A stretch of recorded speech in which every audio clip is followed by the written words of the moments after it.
Good day, everyone, and welcome to day 2 of building a great mission statement. And we're going to discuss the who. No, not the rock group. The demographics of who your ideal customer is. But first, before we do that, I'd like to introduce you to my beautiful daughter, Ariel Jade.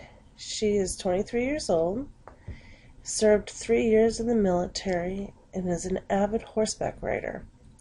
She's been horseback riding since she was 9 years old. And cute little story, when she was about 8, she told me she wanted a horse. And I thought, well, I can get her a horse and spoil her, or I could make her work for it.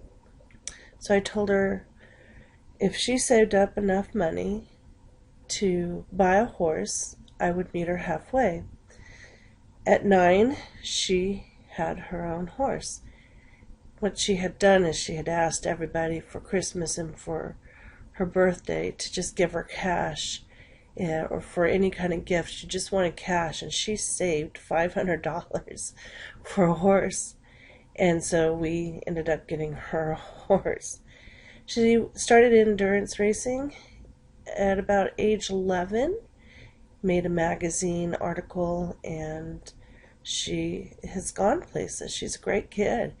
She also is a mother of 3 beautiful boys, Elliot and Elijah, who are twins, and Mason, who is a newborn.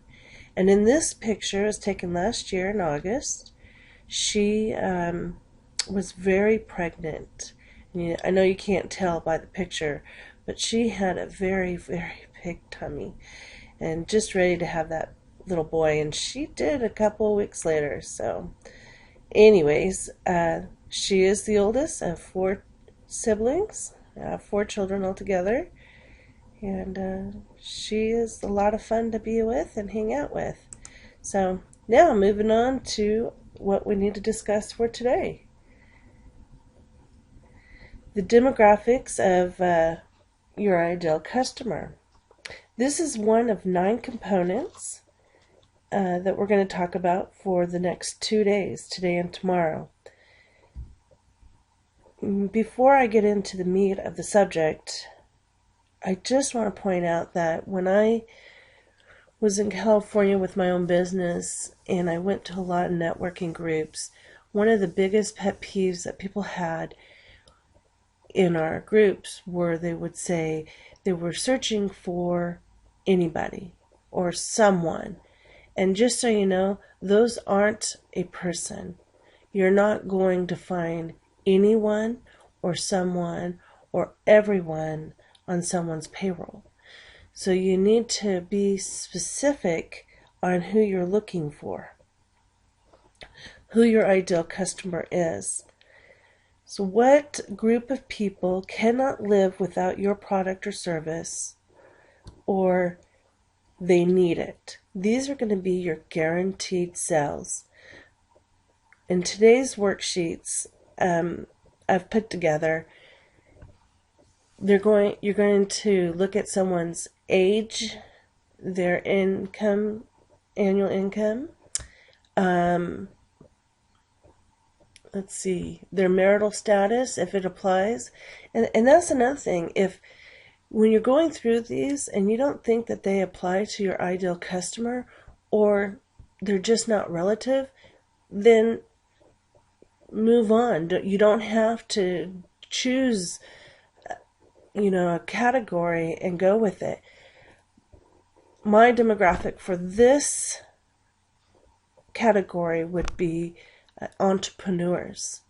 And you do take a look at occupations in this, but I'm looking mostly for entrepreneurs who work online. So that is my demographic for this component. Just a couple of things to keep in mind.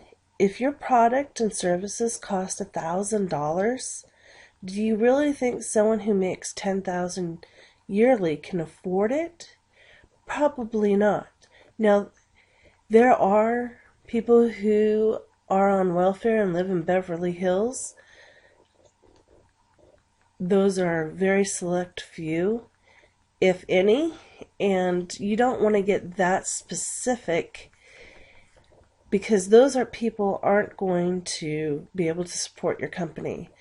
So you kind of want a large pool, but not an extremely large pool of people, if you understand what I'm talking about. If you don't, again, if you have any questions or any comments, please leave them in the group. And I look forward to seeing what you guys have decided on. And when you get done, go ahead and post your answers in the group. I will talk to you guys tomorrow. Have a great day.